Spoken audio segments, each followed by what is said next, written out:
नमस्कार किसान मित्रों, मैं खुशी विश्वकर्मा वसुंधरा कृषि यंत्र में एक बार फिर आपका स्वागत करती हूँ। किसान मित्रों, आज मैं आपको बताने जा रही हूँ इस वीडियो के द्वारा वसुंधरा कृषि यंत्र की भूसा मशीन के बारे में। इसको हम स्टॉल लोडर भी बोलते हैं। बेसिकली किसानों की भाषा में कहें भूसा भरने वाला मशीन, शुक्ला भरने वाला मशीन और भी कई प्रकार के नामों से इस मशीन को जाना जाता है। सबसे पहले तो मैं मशीन के बारे में आपको बताना चाहूँगी कि इसमें हम कितने प्रकार के मॉडल बनाते हैं। तो बेसिकली हम इसमें दो प्रकार के मॉडल बनाते हैं, एक जो कि मोटर से चलता है, मोटर ऑपरेटेड मॉडल हम उसे बोलते हैं, और एक ट्रैक्टर से चलता है जो कि ट्रैक्टर ऑपरेटेड मॉडल हम उसे बोलते हैं। किसान मित्रों, बात करते हैं 7.5 HP मोटर ऑपरेटेड मशीन के बारे में। मोटर ऑपरेटेड मशीन यानी उसमें मोटर लगाने की आवश्यकता है। तो हमारी जो 7.5 HP का स्टॉल लोडर मशीन होता है उसमें 5 HP की मोटर आपको लगानी रहती है। 5 HP की मोटर लगानी होती है। अभी बात करें 7.5 HP स्टॉल लोडर की कैपेसिटी की, इसकी कैपेसिटी होती है 1 घंटे में 25 से 30 कुंटल भूसा भरने की। 75 से 100 फीट दूरी तक भूसा इस मशीन के द्वारा आप लोड। आगे बात करते हैं 10 HP मोटर ऑपरेटेड मशीन के बारे में। 10 HP मोटर ऑपरेटेड मशीन में आपके पास 7.5 HP की मोटर होना चाहिए। 7.5 HP की मोटर से आप 10 HP मोटर ऑपरेटेड मशीन को ऑपरेट कर सकते हैं। अभी बात करते हैं 10 HP की कैपेसिटी की। 10 HP वाला जो मशीन है हमारा, उसका कैपेसिटी होता है 1 घंटे में 30 से 35 कुंटल भूसा भरने का।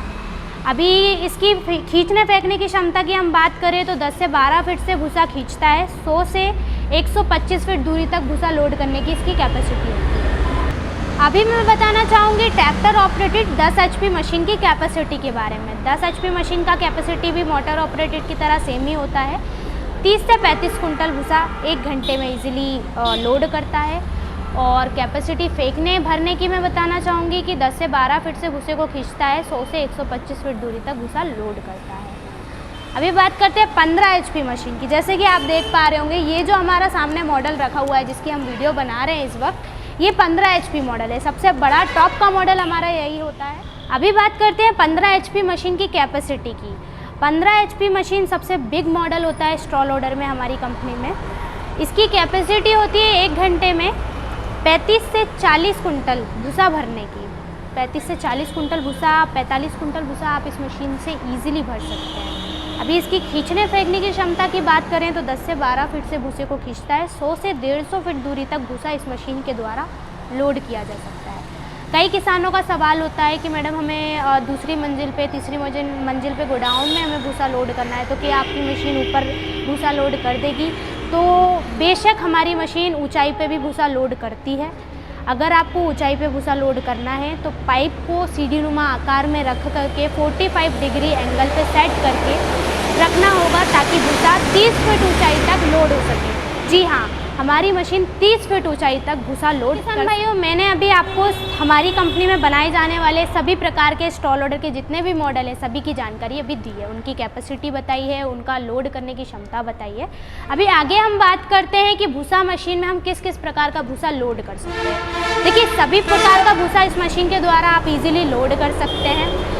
कपास जो होता है, कपास भी इस मशीन के द्वारा इजीली भरने में मतलब सक्षम है ये मशीन। कपास भी आप इजीली इससे भर सकते हैं। जो लकड़ी का बुरादा होता है या जैसे बादाम के छिलके होते हैं या मूंगफली के छिलके होते हैं, वो भी इस मशीन द्वारा इजीली भरे जा सकते हैं। देखिए किसान भाइयों, एक बात और मैं आपको बताना चाहूँगी कि कोई भी मशीन आप यूज़ करते हैं उसको चलाते समय कुछ सावधानियाँ रखनी होती है। बेशक इस मशीन को भी चलाते समय कुछ चीज़ों का आपको ध्यान देना होगा। जब मशीन से आप भूसा लोड कर रहे हैं या मशीन भूसा भर रही है तो भूसे के ढेर में पाइप को आपको नहीं लगाना है।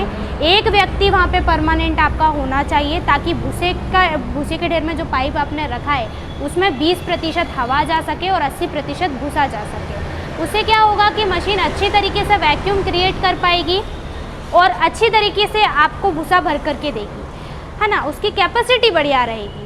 इस बात का आपको ध्यान रखते समय एक चीज़ की सावधानी और रखना होती है आपको कि जब मशीन भूसा भर रही है तो उसमें पत्थर वगैरह मशीन के अंदर ना जाने पाए। अगर पत्थर जाएगा तो क्या होता है कि अंदर में जो हमने इम्पेलर इसमें लगाया हुआ है उसकी बैलेंसिंग खराब होने की संभावना होती है। बाकी किसान भाइयों, आपको मशीन में ऑयलिंग ग्रीसिंग का भी प्रॉपर ध्यान देना होगा। अगर ऑयलिंग ग्रीसिंग प्रॉपर रहेगा तो मशीन और भी बढ़िया तरीके से काम कर पाएगी।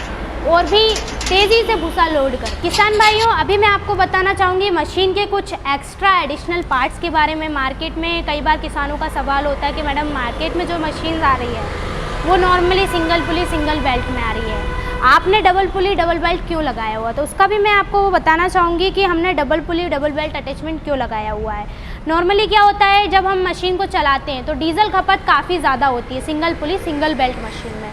हमारा डबल पुली डबल बेल्ट लगाने का तात्पर्य ये है कि कम स्पीड में ट्रैक्टर को आप चलाएं, कम डीजल खपत में मशीन से आप, जैसा कि आप देख पा रहे होंगे यहाँ पे एक 12 इंची की पुली हमने दी हुई है, इस पर डबल बेल्ट भी चढ़ा हुआ है और यहाँ पे हमने 5 इंची की पुली दी हुई है और इससे कनेक्टेड एक 12 इंची की पुली है और लास्ट में फिर 5 इंची की पुली है। अभी मैं आपको समझाना चाहूँगी, सिंपल सा कॉन्सेप्ट है।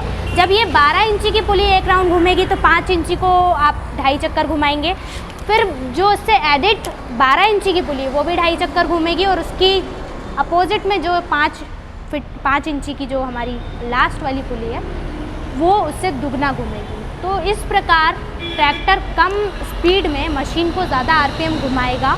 ज़्यादा आरपीएम घूमने से मशीन अच्छे से अच्छा वैक्यूम क्रिएट करेगी और अच्छे से अच्छी कैपेसिटी है। जैसे कि आप देख पा रहे होंगे इसमें बेयरिंग्स भी लगे हुए हैं। टोटल इस मशीन में हमने 8 बेयरिंग का यूज़ किया हुआ है।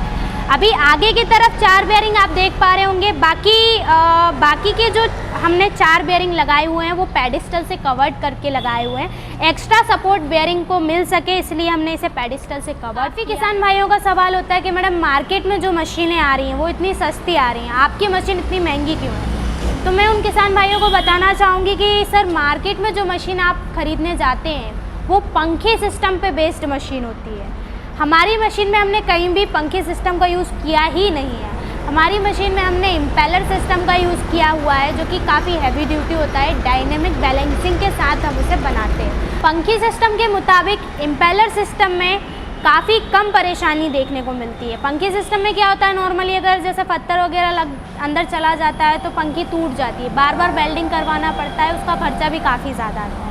इम्पेलर सिस्टम में ये संभावना बहुत ही कम हो जाती है।